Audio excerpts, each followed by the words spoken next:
आपको लगता है सैलरी आपको सेफ बना रही है। हॉनेस्टली थोड़ा उल्टा है। सैलरी बस इतना करती है कि आप ज़्यादा सोचना बंद कर देते हो। देखिए, आपको जॉब से इतनी प्रॉब्लम नहीं है ना जितने आप सोचते हो। प्रॉब्लम कुछ और है। सुबह अलार्म बजता है, आप उठना नहीं चाहते। सिंपल, कोई बड़ा रीज़न नहीं होता, बस मन नहीं करता, फिर भी उठते हो।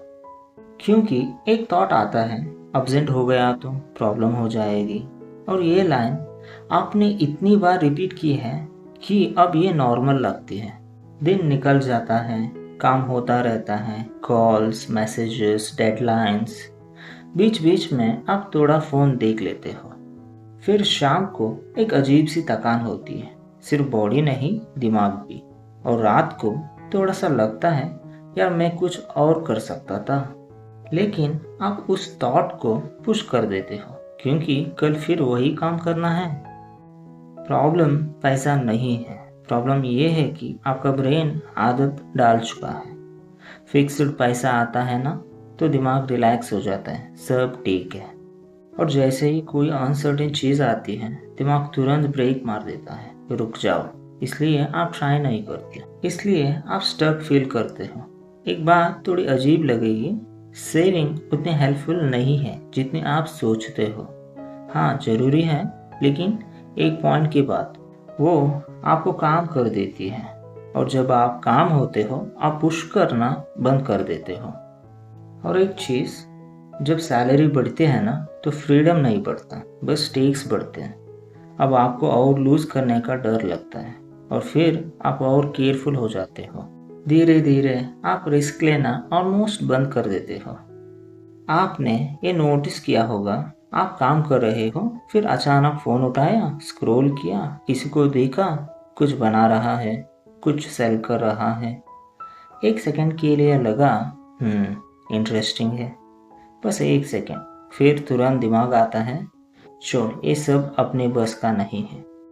और आप वापस काम पे आ जाते हो। ये मोमेंट छोटा लगता है, लेकिन हॉनेस्टली यही सबसे बड़ा डिसीजन होता है।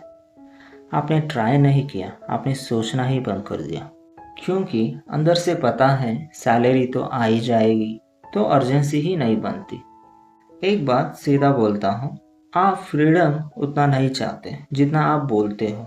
अगर चाहिए होता तो आप थोड़ा मेस क्रिएट कर चुके होते लाइफ में, थोड़ा रिस्क लिया होता। लेकिन आपने क्या चूज़ किया? थोड़ा सेफ रहना, थोड़ा कंप्लेन करना और एडजस्ट कर लेना। और ये कॉम्बिनेशन डेंजरस होता है, क्योंकि आपको लगता है आप ट्राई कर रहे हो, लेकिन एक्चुअली आप बस सर्वाइव कर रहे हो। अब क्या करें? कोई फैंसी चीज़ नहीं है, सिंपल है, थोड़ा अनकंफर्टेबल है। पहला, अपने आप को ये बोलना बंद करो कि मैं डिपेंडेंट हूँ। आप हो, लेकिन परमानेंट नहीं हो, ऑप्शंस बना सकते हो। सेकंड, हर वीक कुछ ऐसा करो जहाँ रिजल्ट श्योर ना हो। कुछ बेचो, कुछ लिखो, किसी स्ट्रेंजर से बात करो। ऑकवर्ड लगेगा, अच्छा है, वही चाहिए। थर्ड, अपनी लाइफ इतनी टाइट मत बना लो कि आप कुछ ट्राई ही ना कर पाओ। अगर हर डिसीजन ईएमआई और रेंट डिसाइड कर रहा है, तो आप कभी बोल्ड मूव नहीं लोगे। और लास्ट, कभी शांति से बैठ के ये सोचो, अगर सैलरी कल बंद हो गई तो मैं क्या करूँगा। अगर आंसर तुरंत नहीं आता तो वही आपका रियल प्रॉब्लम है। सच थोड़ा सिंपल है, आप ट्रैप में हो, लेकिन किसी और ने नहीं डाला, आप खुद आए हो। थोड़ा कंफर्ट के लिए, थोड़ा फियर की वजह से। और अब प्रॉब्लम ये है, आपको ये लाइफ पसंद भी नहीं और आप इसको छोड़ भी नहीं पा रहे हो। आप ब्रोक इसलिए नहीं हो क्योंकि आप कम कमाते हो। आप ब्रोक हो क्योंकि आपने डिसाइड कर लिया है कि ये रिस्क नहीं लेना।